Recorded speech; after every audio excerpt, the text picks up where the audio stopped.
We're going to start with the VO.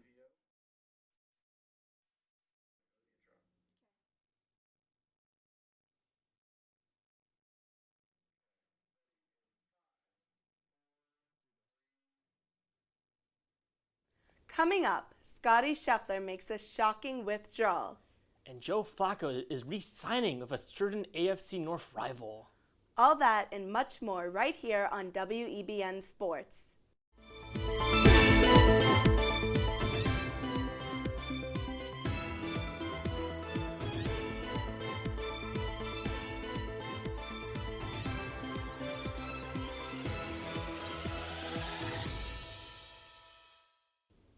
Welcome to WEBN Sports. I'm Andrew Miller. And I'm Gina Simeone. Let's get right into the top stories in the sports world. In recent breaking news, the Cincinnati Bengals have signed veteran quarterback Joe Flacco to a one-year, $6 million deal to serve as Joe Burrow's backup. Golf star Scottie Scheffler has withdrawn from the Houston Open as his wife Meredith prepares to give birth to their second child. The NBA Players Association is calling for a change to the league's controversial 65-game rule, which determines eligibility for major awards like MVP and All-NBA.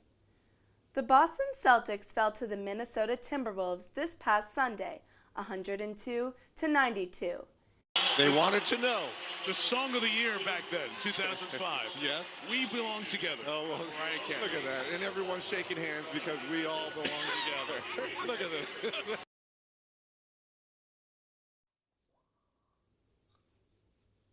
The Timberwolves were without star Anthony Edwards, but had strong performances from Jaden McDaniels and bench player Bones Highland.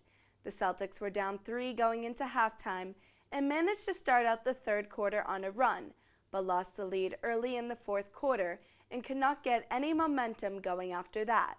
Jason Tatum did not score any points until the start of the third quarter.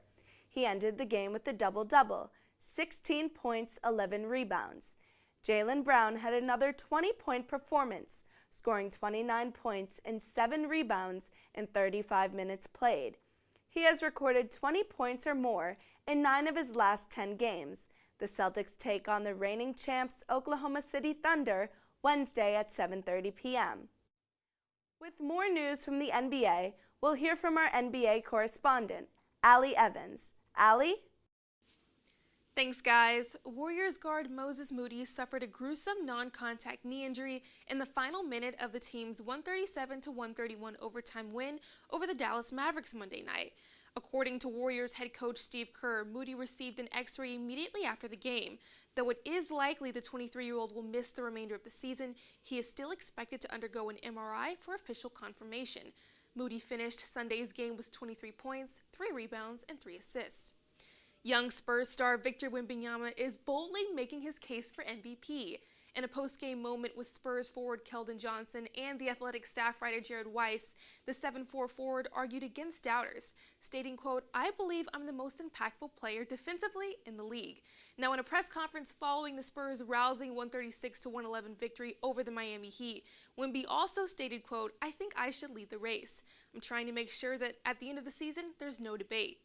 The former number 1 overall pick has taken the league by storm this season, averaging 24 points, 11 rebounds, and 3 assists, as San Antonio sits at 54-18 with a comfortable second-place spot in the Western Conference.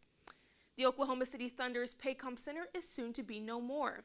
The Thunder announced today their joint partnership with Continental Resources for Continental Coliseum, a cutting-edge arena and the new home of the Thunder located in downtown OKC.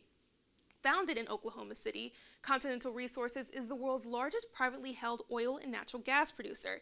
With the new arena set to open in summer 2028, the Thunder will continue to play at Paycom Center for the next 3 seasons until its likely demolition. That's all I have for the NBA. Back to you guys at the desk.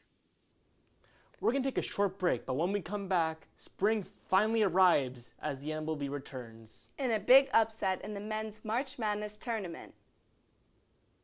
My son's school even do it. He makes fun of his friend who vapes. He would never try it. She's into soccer. She's on the honor roll. She's just not the type. No way. No way. No way, my kid would never vape. Get your head out of the cloud. Today, nearly 8,000 kids will start vaping. Maybe even yours. Learn about the dangers at talkaboutvaping.org.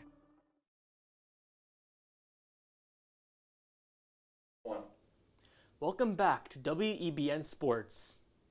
Opening day is officially here, with the 2026 MLB season kicking off Wednesday night as the New York Yankees take on the San Francisco Giants to open the year.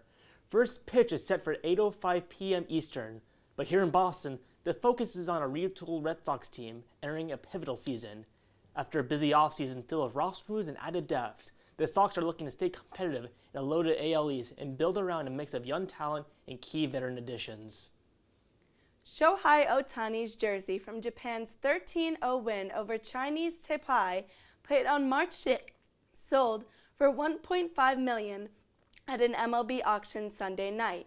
This is the most ever paid for an Ohtani jersey. In the game that he wore this jersey, he hit a grand slam and had 5 runs batted in. Japan did eventually fall to Venezuela in the World Baseball Classic, where in that game he hit .462 with the 1.842 OPS. With more news from the MLB, we'll head to our correspondent Chloe Fadum. Chloe? Thanks, guys. Texas Rangers outfielder Andrew McCutchen has made the official roster for opening day this Thursday. McCutchen signed with the Rangers on March 6th after being with the Pittsburgh Pirates for the past 3 seasons. This season marks McCutchen's 18th season in the major leagues. Last season, McCutchen played in 135 games with 13 home runs and 57 RBIs. He was only able to play in 8 spring training games this year, but proved that he had what it took to be a part of that opening day lineup. The Chicago Cubs have announced that right fielder Seiya Suzuki will start the regular season on the 10-day injured list. Suzuki injured his knee during a stolen base attempt while playing in the World Baseball Classic this past month. While Cubs manager Craig Counsell said that he was not ready to make a decision yet as to when Suzuki will return, it is presumed that he will be able to rejoin the team during their first road trip in April. In wake of this announcement, the Cubs informed non-roster invitee Michael Conforto that he would be a part of the official opening day lineup. The Red Sox opening day lineup is set ahead of their game in Cincinnati this Thursday. Included on the roster is designated hitter Roman Anthony, shortstop Trevor Story, outfielders Jarren Duran, Wilyer Abreu, and Ceddanne Rafaela, first baseman Wilson Contreras, second baseman Marcelo Meyer, third baseman Caleb Durbin, catcher Carlos Narvaez, and pitcher Garrett Crochet. The Red Sox will play a series against the Reds and then the Astros before making their way back to Boston for their home opener on April 3rd. That's all I have for the MLB. Back to you at the desk. March Madness delivered another major upset as 11th seed Texas defeated number 3 Gonzaga 74-78, continuing an incredible tournament run from the first 4 to the Sweet 16. Their third game in 5 days. And do they know the way to San Jose? Yeah, they do. How sweet it is to be a Longhorn. Texas becomes the first team in 5 years to go from the first 4 all the way to the Sweet 16, solidifying itself as one of the biggest Cinderella stories in this year's tournament. The Longhorns were led by a balanced effort, including 17 points from multiple players, and sealed the win with a clutch late 3-point in the final seconds. The Iowa Hawkeyes upset the number 1 seed and reigning champions Florida Gators 73-72 as Iowa forward Alvaro Folgueros hit the game-winning 3 with 4.7 seconds left in the game. Lee speeding toward the basket. Lee leaves it underneath. That's it! Iowa, for the first time since 1999, will head to the Sweet 16. This win will send Iowa to the Sweet 16, with their last appearance being back in 1999. Folgueras was sent to the United States by his mother at 16 years old from Spain to pursue his dreams of playing basketball. He dedicated the win to his mother, Beatrice Campos, and father, who died when he was 9. Iowa takes on the number 4 seed Nebraska Cornhuskers Thursday at 7:30 p.m. When we come back, the Bruins' newest prospect begins his professional career. And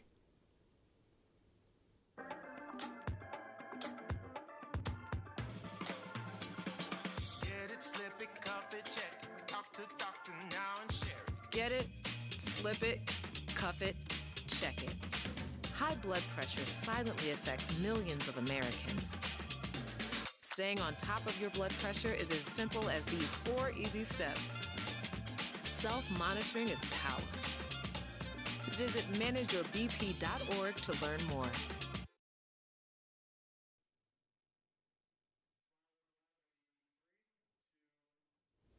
Welcome back to WEBN Sports.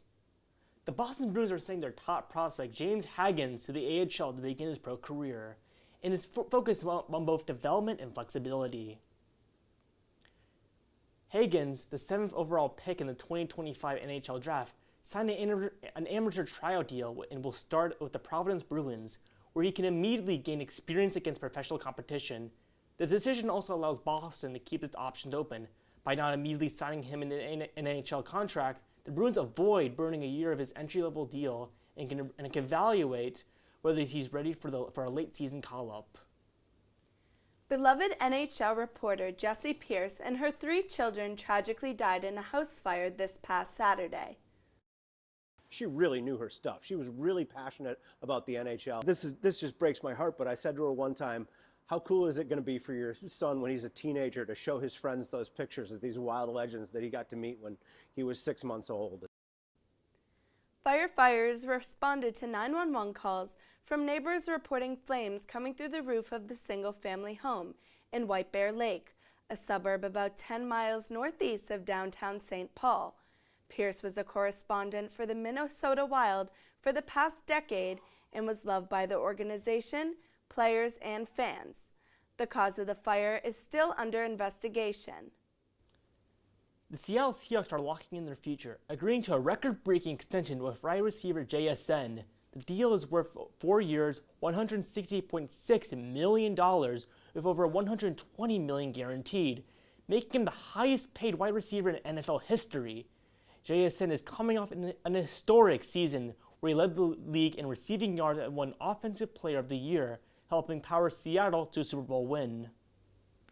Syracuse University alum Gary McNamara, a member of the 2003 National Winning Championship team, has been named Syracuse basketball new head coach.